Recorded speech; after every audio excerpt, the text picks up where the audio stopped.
안녕하세요. 캔들피그와 김하백의 나불대야 시간입니다. 요즘 경제 상황 보면 무역부터 시작해서 부채 규모, 연체율까지 경제 전반적으로 긍정적인 부분을 정말 찾아보기가 어려운데요. 지난 수십 년간 한 번도 겪어보지 못한 실물 경제 지표들이 이렇게나 부정적으로 드러나는 와중인데도 불구하고 코스피 지수는 탄탄한 흐름을 유지하고 있다 보니까 최근 들어 주가 바닥론이 시중에 상당히 많이 등장하고 있습니다. 원래 바닥이든 고점이든 이야기하는 사람들은 다들 나름대로 탄탄한 논리와 근거를 들어가면서 이야기를 하기 때문에 그걸 맞다 틀리다 할 필요는 없는데, 그래도 우리 시청자분들이 알고 있었으면 하는 부분이 있어서 오늘 내용을 한번 준비해봤습니다. 무슨 이야기인지 한번 들어보도록 하겠습니다. 반갑습니다, 김하백님.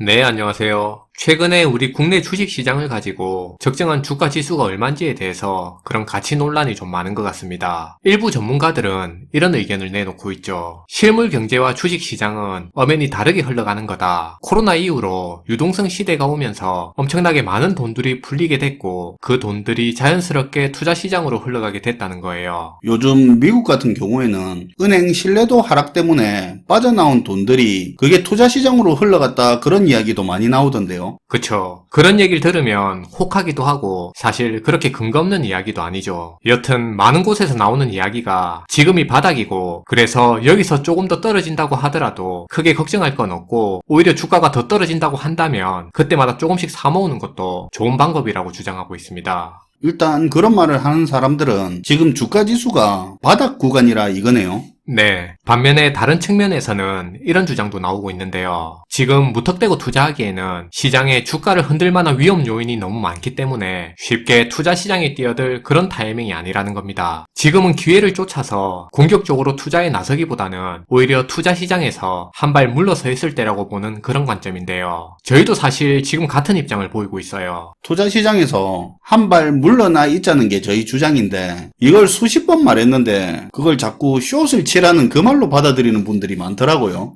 네. 숏이고 롱이고 지금은 투자 시장에서 한 발 물러나서 목돈, 즉 현금으로 가지고 있자는 게 저희가 강조하고 있는 포인트예요. 아무튼 최근 우리 주가 지수의 내재 가치에 대해서 말이 많은 것 같아서 이 부분에 대해서 한번 다뤄볼 예정이고요. 그리고 앞에서 나온 주장 중에 잠깐 짚어볼 내용이 있는데, 아무리 주식시장이 그 시장에 들어오고 나가는 유동성이라는 돈이랑 관련이 크다고 해도 실물 경제랑 완전히 따로 노는 건 아닙니다. 주식시장으로 들어오는 돈들이 그냥 실물 경제는 다 배제한 채 아무런 이유도 근거도 없이 그렇게 들어가는 건 아니고요. 주가 지수라는 것 자체가 돈의 흐름과 돈의 양에 의해서 결정되는 건 맞는데, 그렇다고 주가의 본질인 기업의 실적을 완전히 외면한 채로 움직이는 건 아니라는 거죠. 주가와 실물 경제가 완전히 다르다는 식으로 말하는 분들이 많은 것 같아서 한번 이야기를 해봤고요. 아무튼 지금부터는 코스피 시장에 상장된 기업들의 실적을 보고 주가 지수의 내재 가치에 대해서 한번 훑어보도록 할게요. 먼저 자료를 보기 전에 기본적인 개념부터 짚고 넘어가야 될 것 같은데요. 다우지수를 비롯해 미국의 주가지수도 마찬가지지만 우리나라의 코스피 지수 같은 경우에도 적정한 지수 가치를 매기는 평가 기준이 있습니다. 기업을 평가하는 기준과 같은 개념인데요. 사실 내용은 되게 간단해요. 대개는 기업이 얻는 순이익의 10배에서 11배를 그 회사의 적정 가치인 시가총액으로 봅니다. 그리고 여기서 말하는 이 10배, 11배를 주가 수익 비율인 PER 10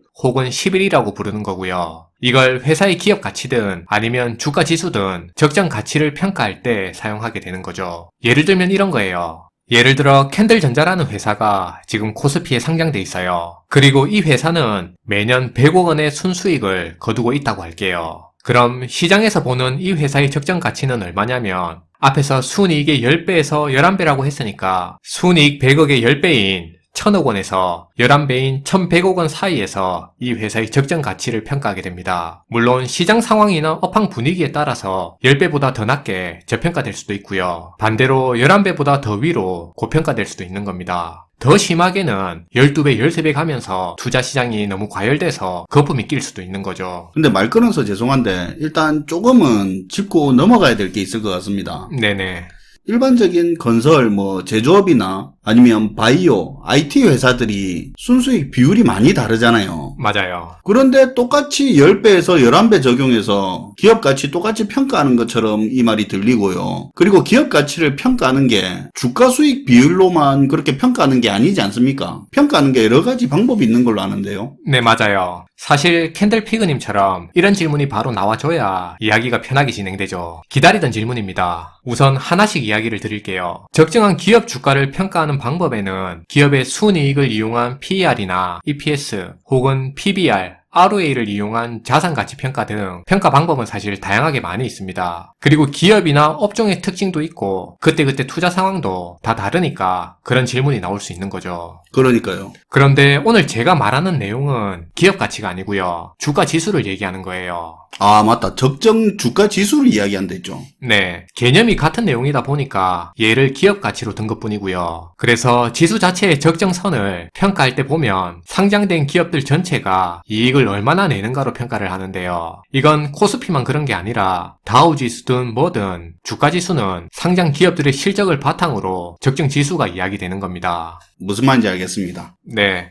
그리고 다음은 순이익의 10배에서 11배를 기준으로 가치를 매기는 거에 대한 답변인데요. 우선 이미 한 가지 답변은 된 것 같은데요. 기업을 기준으로 본다면 획일적으로 순이익의 10배나 11배 기준으로 그렇게 적정 가치를 매기는 건 사실 말도 안 되는 거고요. 앞에서도 말했지만 특정 기업이 아니라 상장 기업 전체를 상대로 한 지수를 이야기하니까 순이익의 10배, 11배 기준으로 적정 지수를 이야기하는 겁니다. 그럼 10배, 11배 이건 어디서 나온 겁니까? 우리가 지수 적정치를 평가할 때 기업들 수익의 10배, 11배라는 게 사실 수학적으로 정해지거나 공식적으로 정해진 그런 개념은 아니에요. 투자 시장에서 그동안 흘러온 지수 흐름 자체가 기업들의 실적에 반응한 경험과 트렌드를 봤을 때 그 정도 가치가 되어 왔다는 겁니다. 그런 거 있잖아요. 아파트 리모델링 한다고 치면 인테리어 업자가 평당 얼마 정도 원가 들어간다 이런 거 경험적으로 알잖아요. 그렇죠. 그런 기준에서 상장 기업들의 순이익으로 10배에서 11배 정도를 적용해서 지수를 보니까 그 수준에서 지수가 놀더라 하는 그런 경험치죠. 실제로 주가 지수가 기업들 순이익의 11배, 12배 이렇게 가면 시장에서는 고평가 논란이 일면서 투자를 기피하는 흐름이 나타나게 되고요. 반대로 주가 지수가 순이익을 너무 낮게 반영하면 시장에서는 저평가라는 분위기가 도는 게 사실입니다. 그럼 마지막 질문인데요. 혹시나 의문 가지시는 분들이 있을까봐 제가 질문을 드리는 겁니다. 네.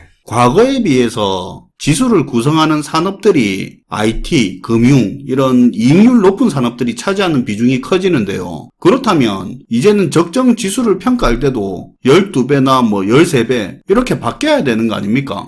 네. 말씀하신 그 부분만 보면 그것도 맞는 말이에요. 나중에 시간이 지나서 평가해 봤을 때 장기간에 걸쳐서 지속적으로 그런 특징을 보인다면 분명히 평가 기준이 바뀌어야 되겠죠. 무조건 꼭 이 숫자가 유지된다는 법은 없으니까요. 그런데 이런 부분도 있습니다. 다만 말씀하신 것처럼 이익률이 높은 신산업이 늘어나는 만큼 시간이 갈수록 전통적인 산업의 이익률은 또 반대로 감소하는 부분도 있다는 겁니다. 아, 그건 또 그렇네요. 예를 들어 지금은 굴뚝 산업들이 순이익의 3배나 4배가 적정한 기업 가치로 평가되는 경우가 흔한데요. 그런데 과거에 이 굴뚝 산업들이 시장을 주도하던 시대로 가보면 그때는 지금보다 훨씬 높은 배율로 평가받고 있었어요. 그러니까 이익률이 높은 기업이 느는 만큼 또 기존 기업들의 이익률이 감소하는 게 있으니까 10배에서 11배가 마치 적정 수준처럼 유지되는 측면이 있는 거네요. 네, 그런 면이 있고요. 사실 10배에서 11배도 늘어난 거라고 할 수 있습니다. 실제로 2000년대 초까지는 적정 가치를 10배 정도로 많이 봤어요. 10배 기준에서 지수가 더 올라갈수록 투자기관은 고평가 부담을 느꼈고요. 그것보다 낮으면 저평가로 판단해서 투자를 늘리는 행태를 많이 보였습니다. 일단 의문에 대한 부분은 이 정도까지로 정리를 할게요. 아무튼 이렇게 코스피 지수 같은 경우도 거래소에 상장된 기업들의 순이익을 먼저 구한 다음에 거기에 적정 가치인 PER 10배에서 11배를 매겨서 적정한 주가 지수를 구할 수 있는데요. 오늘 내용을 가지고 이 적정 주가가 법칙이고 무조건 여기에 맞춰진다는 식으로 그런 개념으로 받아들이지는 마시고요. 시장이 이 기준에서 고평가됐다거나 저평가됐다고 반응해서 흘러간다 정도로 이해해 주시면 좋을 것 같습니다.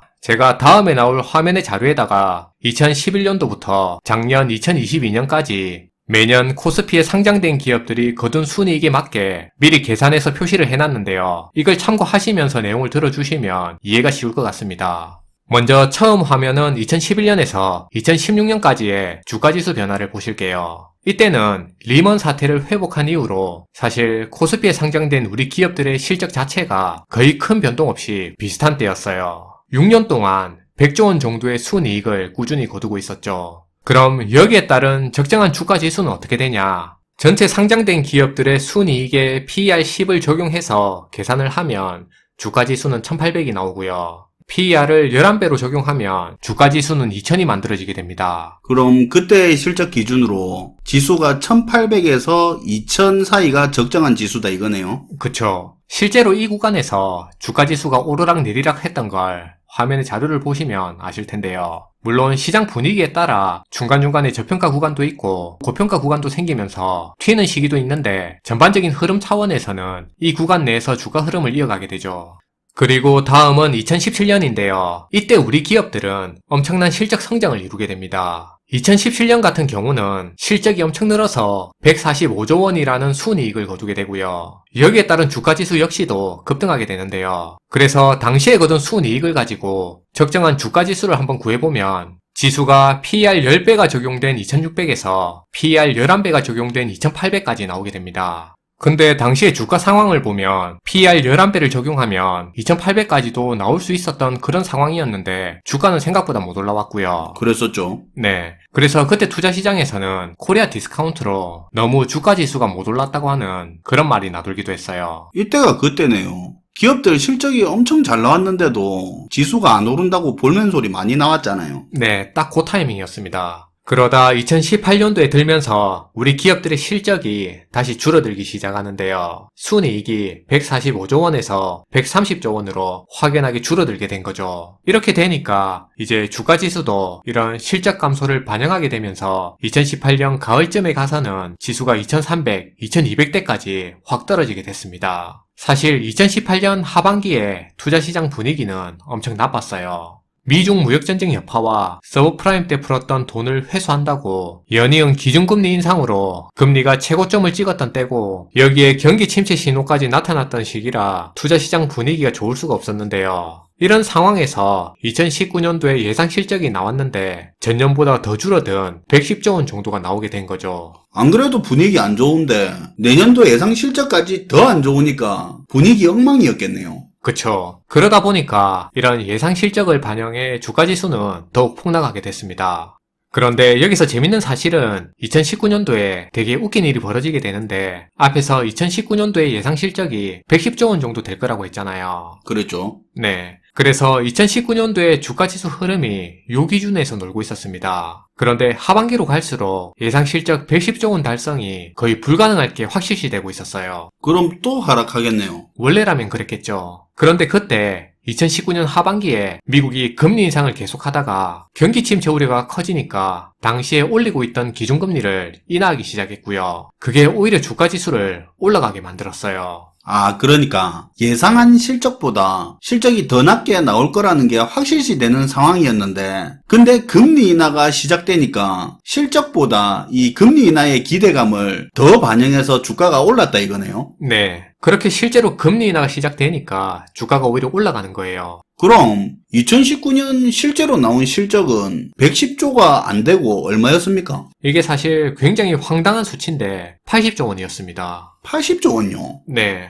그런데 이미 당시에 주가는 오르고 있었고 지나간 걸 반영할 수는 없으니까 그냥 흘러가고 있던 단계였죠. 그럼 이 순이익 80조 원으로 계산한 적정 주가지수는 어떻게 되냐? 대략 1450에서 1600 정도가 나오게 됩니다. 그런데 이걸 반영하지 않은 거죠. 그냥 들어도 너무 낮잖아요. 어처구니가 없잖아요. 맞아요. 그런데 이걸 반영하지 않은 거죠. 그러다 다음 해인 2020년에 예상하지 못한 일이 벌어지게 됩니다. 코로나 사태로 증시가 폭락하게 되는데요. 당시에 주가지수가 얼마까지 떨어졌습니까? 1400포인트 정도 안 떨어졌습니까? 맞아요. 그 숫자가 되게 웃긴 게 순이익 80조 원을 기준으로 PER 10배를 적용해보면 방금 말씀하신 1400포인트 딱 그 수준이 나오게 됩니다. 사실 이런 경우가 잘 없다 보니까 이게 설명이 잘 안 되는 부분인데 개인적으로 아직도 우연인지 뭔지 의문이 해소는 안 되는데 우연치고는 되게 신기하게 생각하고 있는 부분이에요. 야, 그러면 실적 80조 원을 반영 안 하고 가고 있었는데 코로나 터질 때 폭락할 때 그때 마치 안 한 숙제라도 한 듯 순이익 80조 원에 PER 10배 되는 1400포인트에 터치를 한 거네요. 그쵸. 어떻게 보면 후반영한 모양이 나온 거죠. 이렇게 되니까 이제 정부에서 나서서 떨어진 주가도 살리고 침체된 경기도 살려야 되니까 금리도 내리고 보조금, 지원금으로 돈도 풀고 초저금리 대출도 큰 폭으로 늘리면서 각종 정부 정책을 동원하게 되는데요. 보복 소비라고 해서 풀린 돈으로 가계의 소비도 늘어나게 되고 특히 이때 비대면과 관련된 IT 기기들이나 산업 등에서 가계와 기업의 소비, 시설 투자가 크게 늘면서 덩달아 기업 실적도 크게 늘어 2020년 가을부터는 주가지수가 회복을 넘어 급등하는 흐름을 보이게 됐습니다. 그럼 이때 당시에 거둔 기업 실적이 어떠냐? 당시 국내 기업들이 거둔 순이익 규모는 156조 원을 기록하게 되고요. 이걸 앞에서와 같이 적정 지수로 보면 대략 2800에서 3100 사이 정도로 평가할 수 있게 됩니다. 그런데 그 당시에 주가 지수가 1316까지 갔으니까 주가 수익 비율로 보면 12에서 거의 13까지 가게 된 거고요. 이러다 보니까 이제 주식평가 패러다임도 바뀌어야 된다고 하면서 이제는 지수를 평가할 때 주가 수익 비율을 10배나 11배가 아니고 평상시에도 12배나 13배 혹은 그 이상으로 해도 된다고 하면서 이런 주장이 나오기도 했습니다. 그때 PDR이라는 것도 등장하지 않았었나요? 맞아요. PDR이라고 해서 Price to Dream Ratio라고 꿈을 먹고 사는 게 주식이라고 하면서 주식 가치에 꿈을 반영해야 된다는 지금 보면 어이가 없는 그런 평가가 나돌기도 했어요. 당시에 지수가 4천까지 간다고 할 정도로 투자 시장이 워낙 뜨겁다 보니까 실제로는 거품이 낀 측면이 되게 컸었어요. 21년은 그랬었고 22년은 어땠습니까? 네. 지난 4월에 거래소에서 2022년의 기업 실적을 발표하게 되는데요. 실적을 보면 기업들의 순이익이 131조 원으로 많이 줄어들게 됐습니다. 그럼 이 기준이면 131조 원이라는 순이익에 맞는 적정 지수는 어떻게 됩니까? 이걸 코스피 지수로 환산해서 보면 2300에서 2600 정도가 나오는데 하반기로 갈수록 경기 둔화도 심해지고 침체 우려도 커지면서 주가 지수 역시도 계속 떨어지는 흐름을 보이게 됐습니다.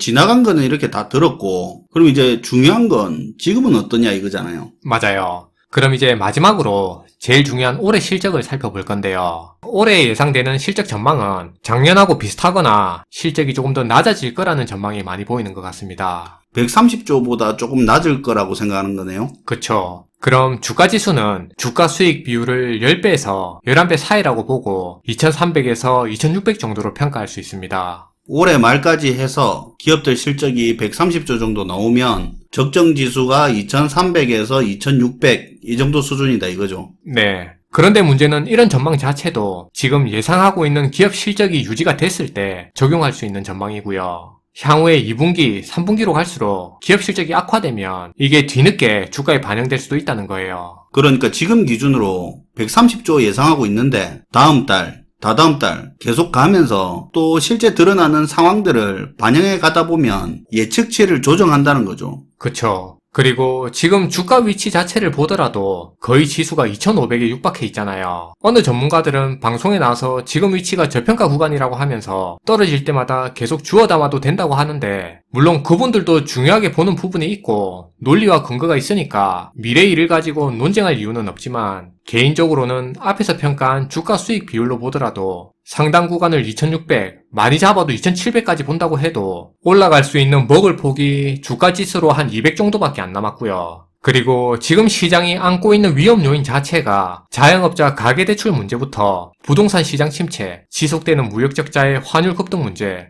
여기에 미국의 은행 부도 사태까지 당장 알려진 것만 해도 한두 가지가 아니기 때문에 감당해야 될 위험 요인이 너무 많다는 생각입니다. 현재 개인 투자자들이 하는 생각은 증시에 타격 오면 지금이야 대응할 수 있다고 자신하겠지만 대부분은 막상 상황이 닥치면 대응을 못해 손실은 더 커지게 될 겁니다. 그러니까 지금 투자 시장은 먹을 거에 비하면 감당해야 될 위험이 너무 많은 그런 시장이라는 생각이고요. 그리고 마지막으로 이게 사실 카지노 같은 도박판에서 적용되는 얘기인데 이런 얘기가 있습니다. 수익 내는 것도 실력인데 더 중요한 건 빠져나올 수 있을 때 빠져나오는 게 그게 진짜 실력이라는 말이 있어요. 지금의 투자 시장에서 꼭 필요한 말이 아닌가 하는 그런 생각을 가져보게 되는 것 같습니다. 네, 오늘도 잘 들었습니다. 김하백님. 네, 감사합니다. 최근에 지수가 저평가됐다는 이야기들이 많이 나오고 또 그런 글들이 많이 보여서 이런 내용도 있으니까 참고하시라고 영상을 준비해봤습니다. 그리고 하나만 드리고 싶은 말씀이 있는데